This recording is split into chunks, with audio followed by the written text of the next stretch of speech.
So our next talk is being given by Veronika Siska and Santiago Cadena from Proxima Fusion. Proxima Fusion is Europe's fastest growing fusion company. Their mission is nothing less than building the first stellarator fusion power plant in the world. And as a former physicist myself, I can tell you that this is one of the toughest physics and engineering challenges out there. Let's come to Veronika. Veronika studied physics and applied mathematics, and she holds a PhD in computational biology from University of Cambridge.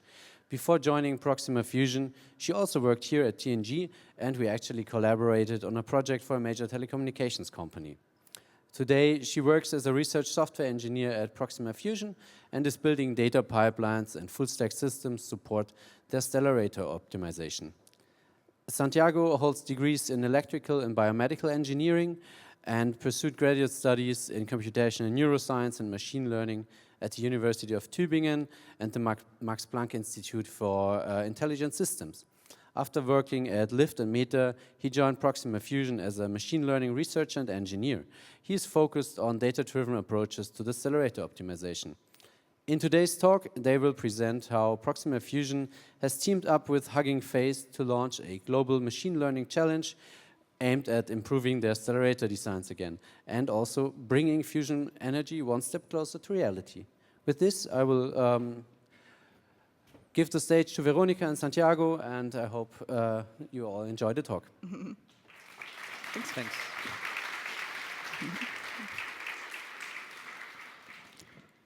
So hello everyone, and thank you, Max, for the warm introduction.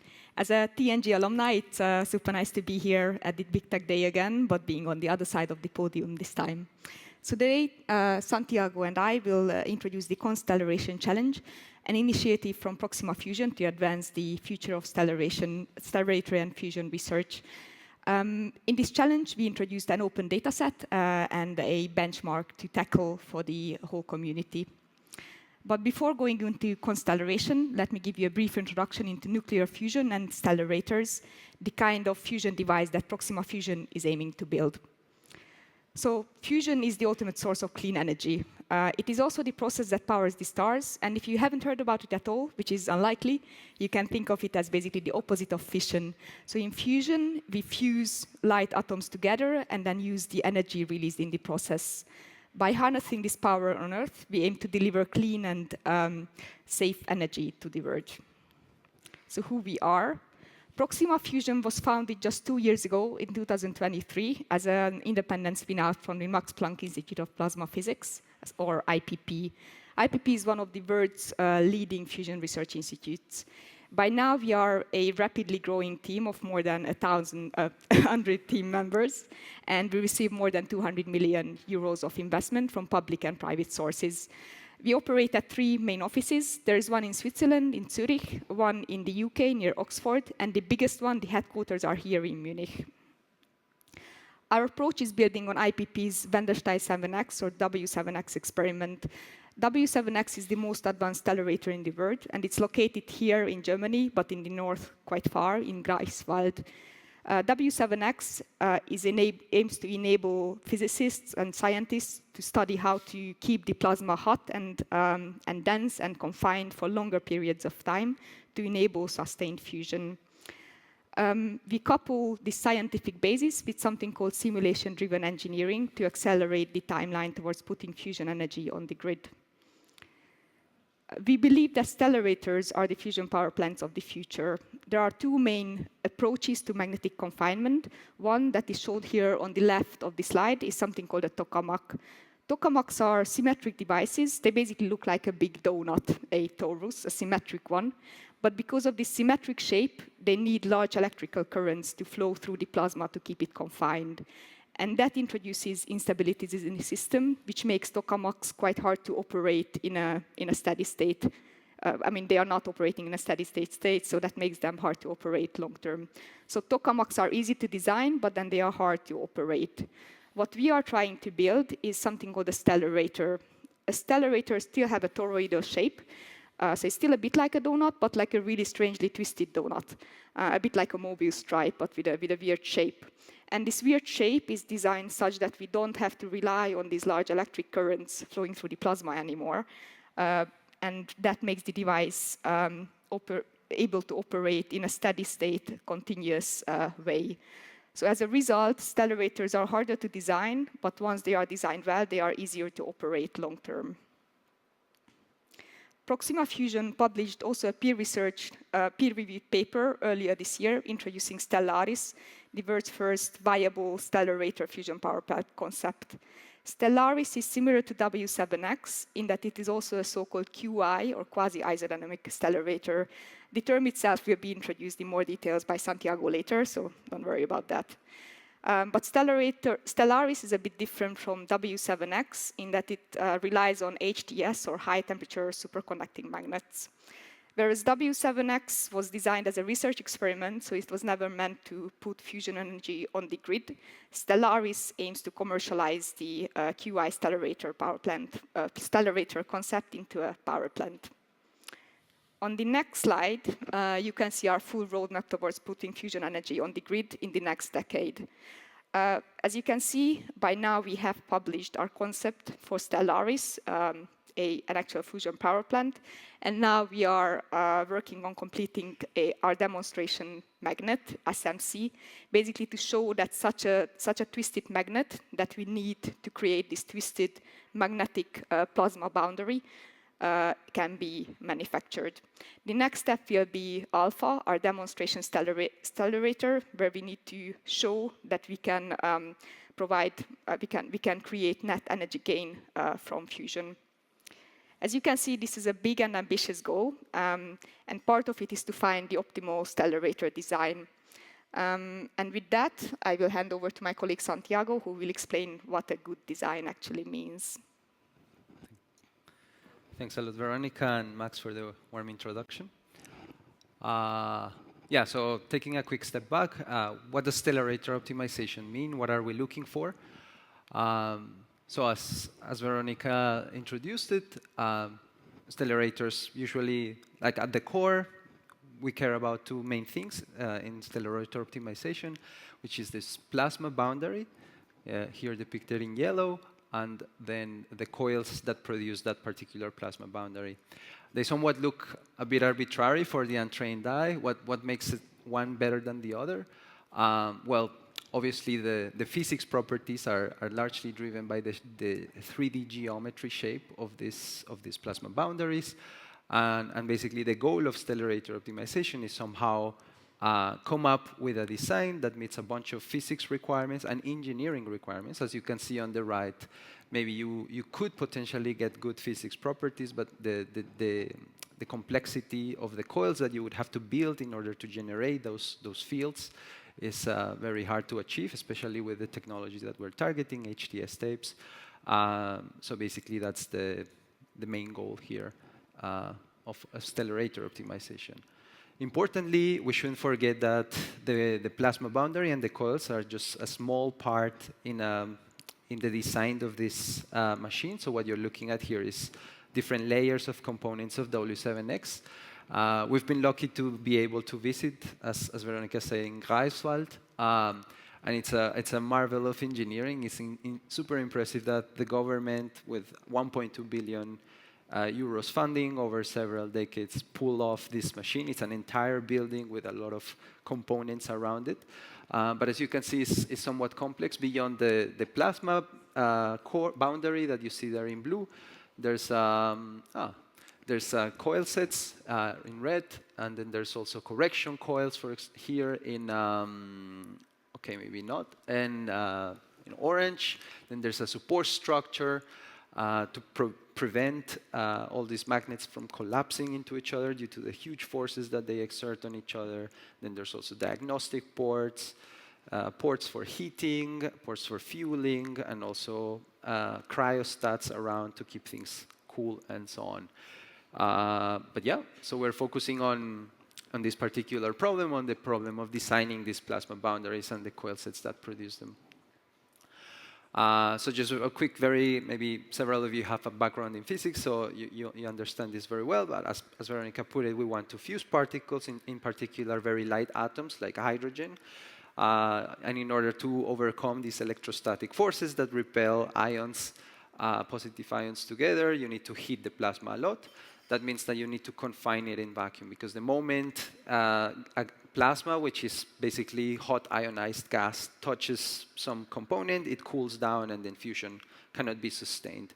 So what we want is to basically confine magnetically the plasma in vacuum.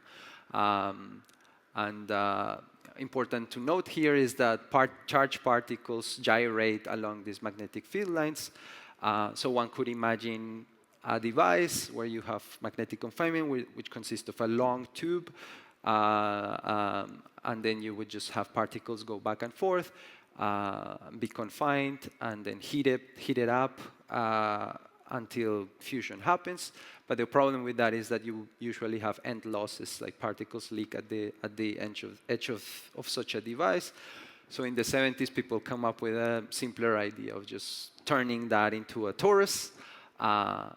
Here in the vertical lines, what you can see is basically the magnets, right, that would produce this donut-shaped magnetic field. The only problem with that is that, as you can see on the inboard side of the torus, the magnets are closer together, whereas in the outboard side they're farther apart, which means that the magnetic field strength is not uniform throughout the torus, and that has some issues in that particles, which should in principle gyrate along the magnetic field lines, here depicted as those circles with a dot, basically going into the slide, will suffer from a drift in the B cross grad B direction. Basically, ions would go up, electrons would go down, which in turn creates an electric field that basically, at the end of the day, creates a force radially outward of the device. So all I want to say here is that, yes, we can build a torus, but because the magnetic field strength is not uniform in a particular cross-section, there's a natural drift of particles to go outward. So how can we solve that? And this is just to motivate what we're looking for in stellarator optimization, is basically illustrated by this principle of a honey stick. So if you hold honey in a honey stick, the only way, or one way in which people prevent the honey from leaving the stick is basically you just turn the stick. So basically that means that we can just rotate the magnetic field lines also in the poloidal direction. So just FYI, we refer as toroidal the long way around the torus and poloidal like the short way around. And basically the solution that people came up with is to introduce a component in this poloidal direction of the magnetic field, so that half of the time particles are seeing the outboard side of the plasma, and half of the time they're seeing kind of like the inboard side of the plasma. In what that ends up with is that the net drift of particles is sort of cancelled out. So how do you introduce this component of the B field? There are kind of several complementary ways of doing it. One way is that you literally put a huge transformer in the middle of the torus. And this is basically what tokamaks do, so that you can just drive a current into the plasma, which in turn creates a component of the magnetic field. As Veronika mentioned, there's issues with that in terms of instabilities. But it's simple to design. The coils look very flat and nice. You can also twist a cross section of the. You break this axial symmetry of the tokamak, and instead of having just a torus, you start twisting the cross section. There's actually a stellarator built on that principle in Japan, the LHD. Or you can introduce torsion into the magnetic axis. So instead of being it flat, like in a tokamak or in this LHD, you can introduce torsion, and that's basically what the TG2 in Spain did. But they're all complementary ways of introducing this rotational transform. So what happens when you have this rotational transform and start tracing a magnetic field? And so what you're looking at here is like a toroidal cross section on that torus. And what we're going to do is basically look where the magnetic field pierces that cross-section. So if you start doing that multiple times, you can realize that basically these B field lines map what we called flux surfaces. And that's actually something very desirable in stellarator design, because we want particles to be able to move quickly, or we don't mind particles moving quickly in the poloidal and the toroidal direction, but not radially, right? We want them to stay confined where they are, because if there's any drift radial, then you lose confinement. And this is basically on the right. What you see here is experimental reconstruction of these magnetic flux surfaces from W7X. So they also, you can recover them also from an experimental machine. And this is exactly what we're looking for. Importantly, they don't come for free, as in like if you come up with an arbitrary set of coils that wrap around some type of torus, most likely than not, you will end up with magnetic field lines that trace structures that are not necessarily nested, which means you lose confinement. So this is kind of the type of things that we want on the right.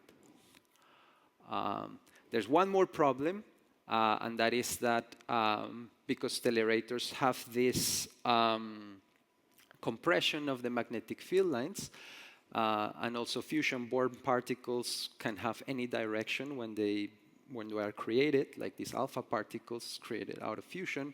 There tends to be a component due to conservation of magnetic momentum in the parallel direction of the magnetic field lines, so not just perpendicular to them, which makes some particles bounce between regions of high magnetic field. So on the bottom plot, what you see is like instead of particles sampling the whole torus and therefore benefit from this net average drift zero because they enjoy the whole rotational transform, they still trapped locally, and then they tend to drift radially out. So this is a cool animation from people at IPP.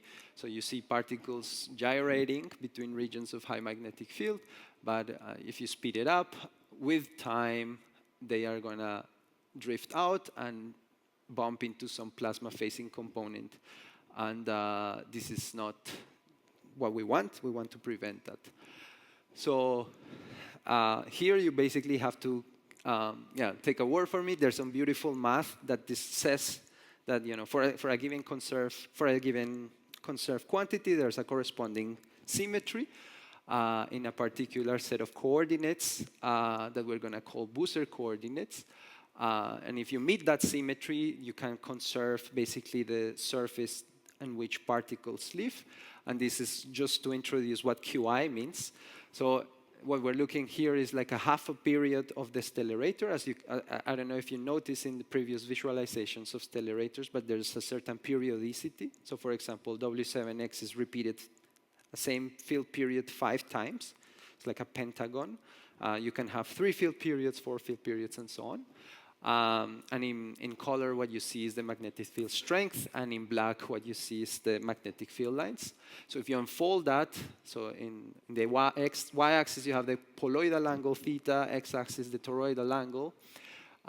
You can then do the so-called Busser transform, which is a coordinate system that it's kind of like what particles perceive or see, where you straighten these magnetic field lines, basically the black lines that in the middle plot, they're kind of wiggly, but in the last plot, they're kind of straightened.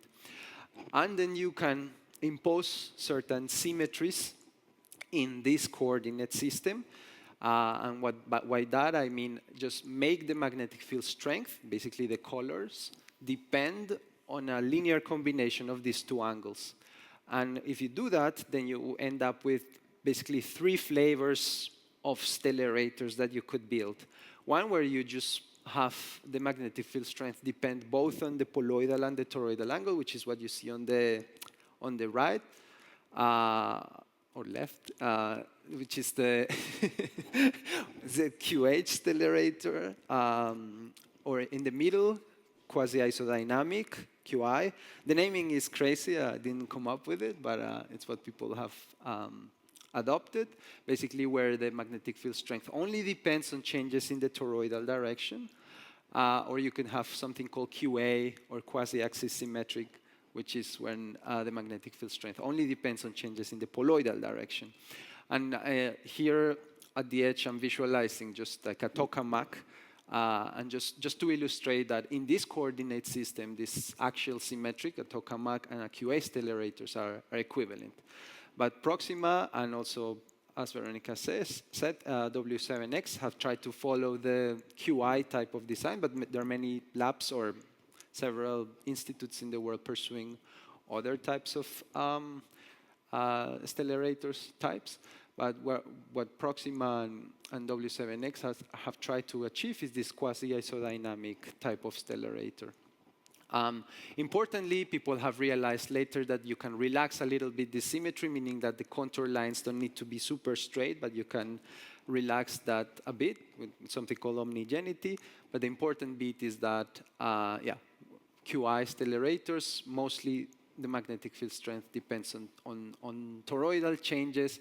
And what this achieves at the end of the day is that it minimizes the current that flows toroidally in the plasma.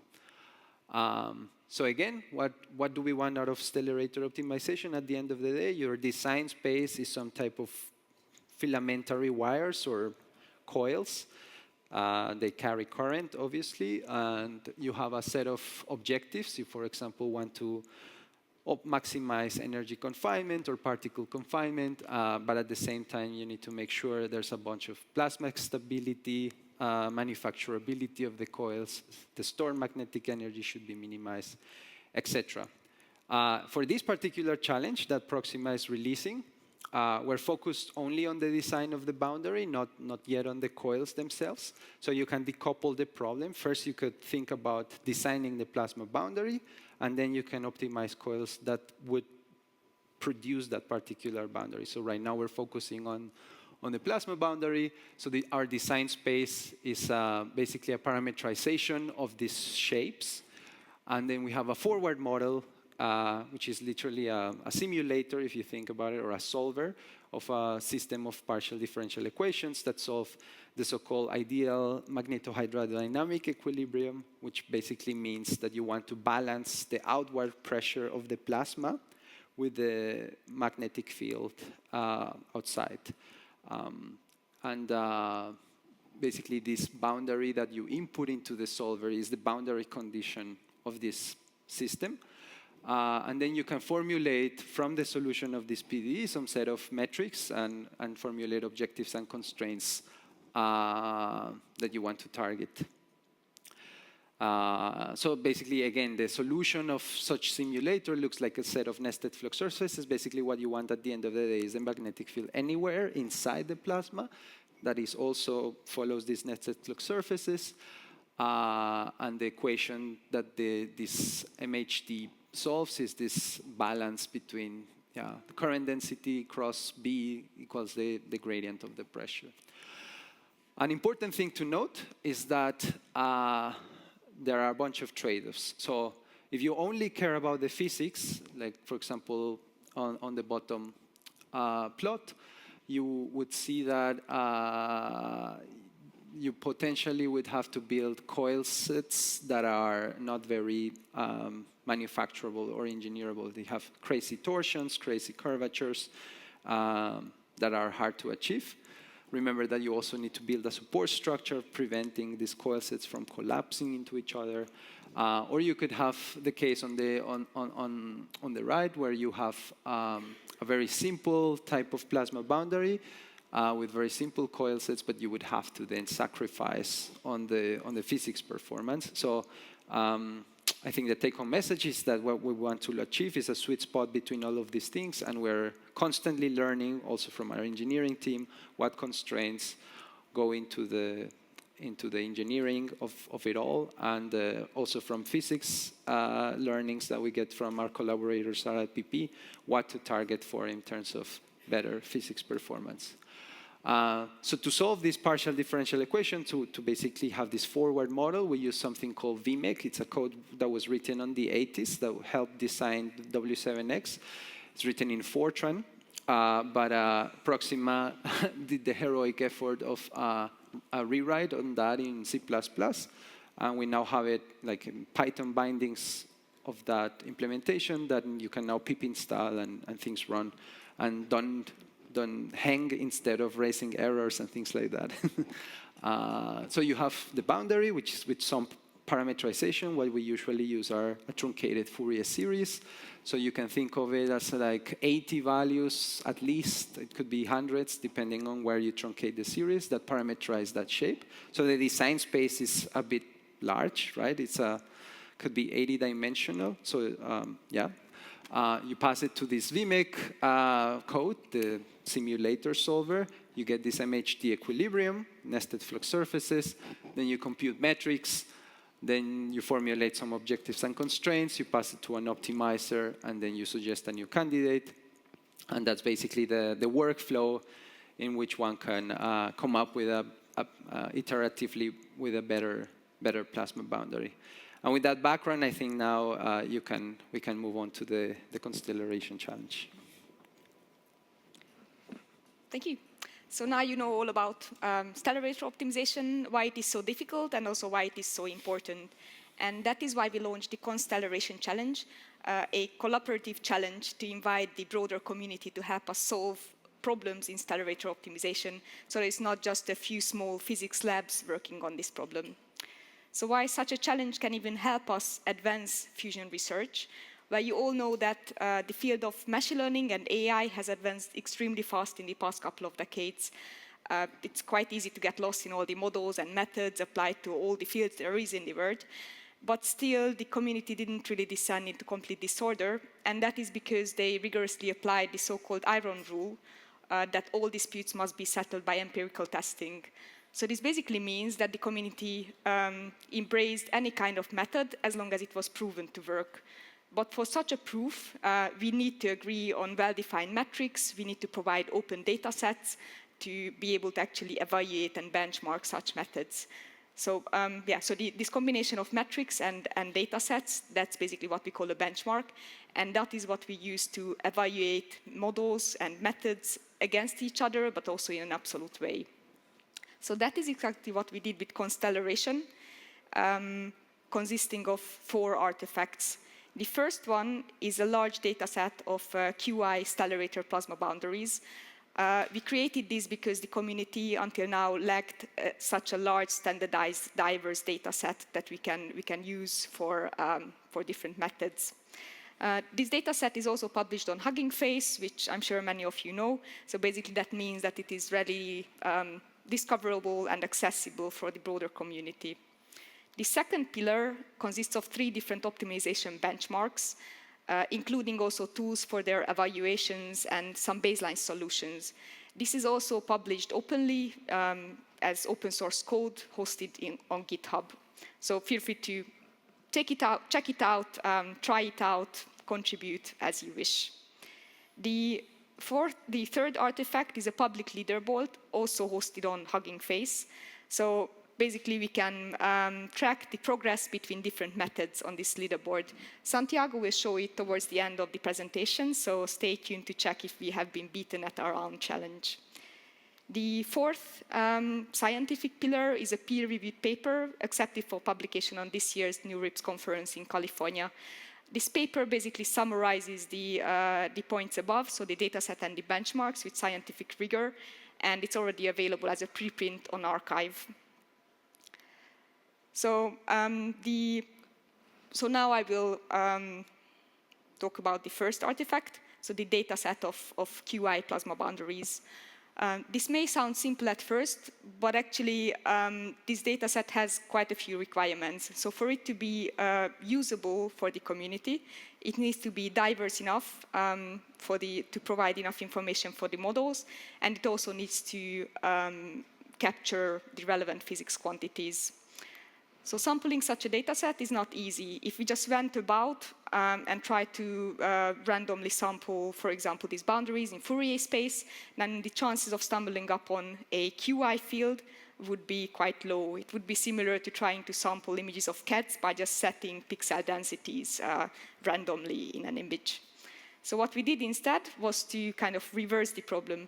So first, we generated some ideal target QI fields. by using a direct parameterization of the field itself, and also sampling some additional meta parameters like the number of field periods that Santiago mentioned before. Then we solved the so-called inverse problem of finding a matching plasma boundary that can generate this shape, or at least something close to it.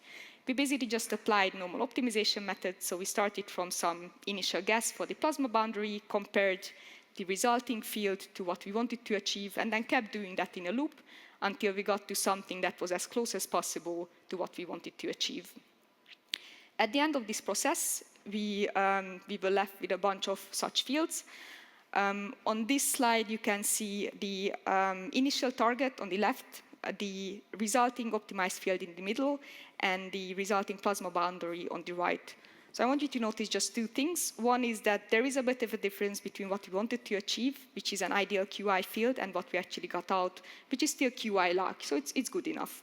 And the other one is that the boundaries do indeed differ from each other quite a lot. So it looks like we did manage to capture some diversity. So the second pillar consisted of 3 different optimization benchmarks of increasing complexity. The first one is an introductory problem. It's something we call the geometric problem, and this serves as an onboarding for anyone to the problem of stellarator optimization. So here we were considering geometric properties that are a bit easier to understand intuitively. In particular, we were minimizing the maximum elongation, so basically the maximal stretching of the longest toroidal cross-section as you go around the plasma, while constraining the aspect ratio, so the ratio between major and minor radius. Basically, we were looking for compact devices, but also the edge rotational transform, so how much the field lines move in the short direction as they go around the long direction ones, basically to keep it twisted enough for better confinement. And we also constrain triangularity, so essentially, literally how triangular the shape is. So for example, in the bottom there, the smaller stellarator has a more triangular cross-section. After this, we also defined a slightly more complex problem that was more physics relevant, and also looked at how simple it is to build the coils that would produce such a shape. So here, our objective function was a proxy for coil simplicity. It's a bit complex. Don't worry too much about the symbols. Just look it up in our paper if you are interested. It will be linked again at the end of the presentation.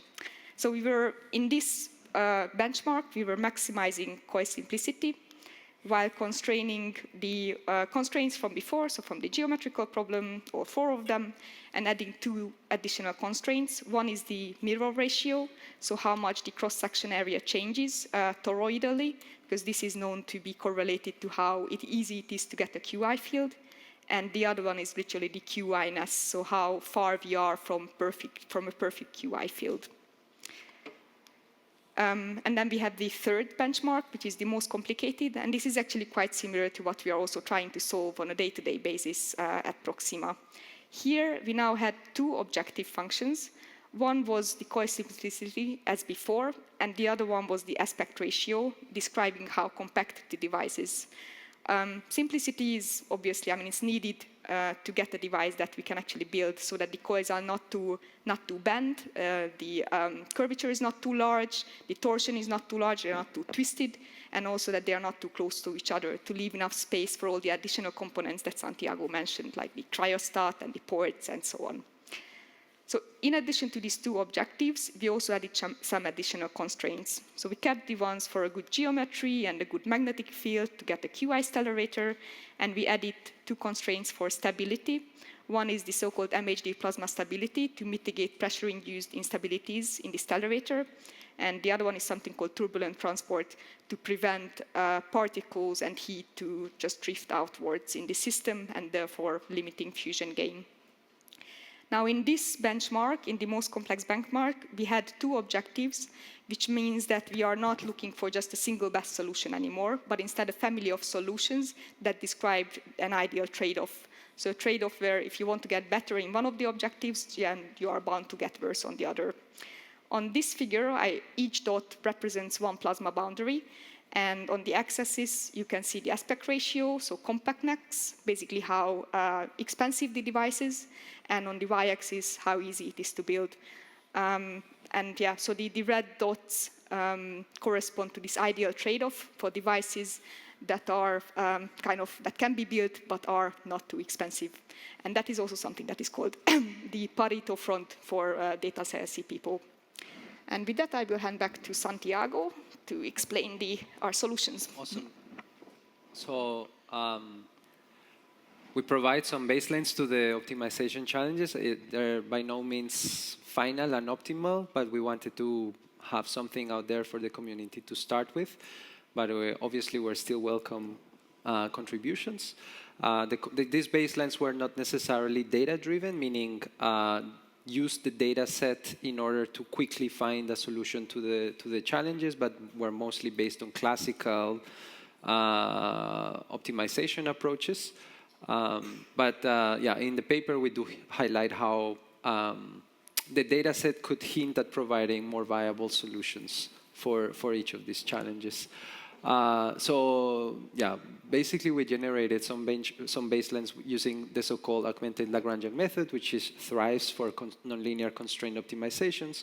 And because VMake is not differentiable, we cannot just get gradients for free as of now. Then we tried different gradient-free evolutionary strategies like CMA, EES, and others. So basically here, and we benchmark it with respect to others. So in the top, you see the objective, which we want to go up, and this is for the simple to build, and the constraint violation in the bottom. So you want it to go down, and in the red, it's the method that we ended up using. And here you see the trajectory of the boundaries as, or the evolution of the cross-section boundaries as the optimization progresses.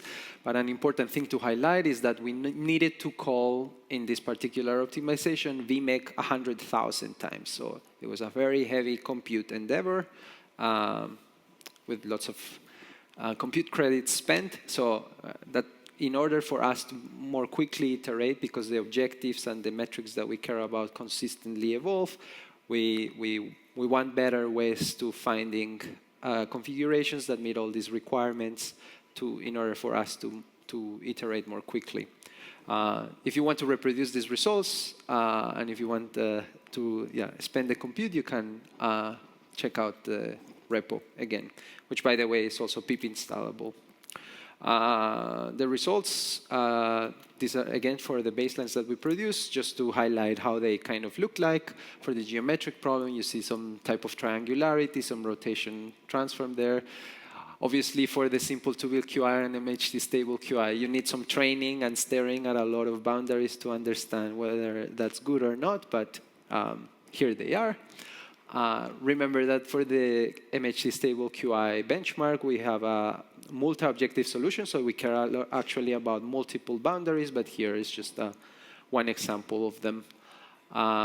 Then, as Veronika said, we also have a leaderboard in Hugging Face. So you literally only submit the boundaries in some representation, and in Hugging Face would run VMake, compute the metrics, compute a score, and rank it with the other submissions. In black is our baselines, basically what we had submitted before. And both for the more complex optimization problems, some users have already submitted better configurations that are better than ours, which is something that I think we should celebrate. And yeah, but still room to improve a lot. So just to conclude, as Veronika was saying, Proxima Fusion is on a path to building a stellarator fusion power plant. We think that an effective stellarator optimization involves scientific and engineering targets. We cannot just worry about the physics. We need to consider the buildability of the device and the cost. We think that too few people in the world have thought about stellarator optimization. I think we can benefit from a larger community, like the ML or optimization community. So we open source tools, the data and benchmarks to measure systematic progress in the process of solving these optimization challenges. And yeah, enable people to contribute to a better future. And with that, yeah, we'd like to thank you. And here are some links for, again, the data set, the paper describing the benchmarks, the code, and some cool visualization of the components of our Stellaris design. Yeah, thanks a lot.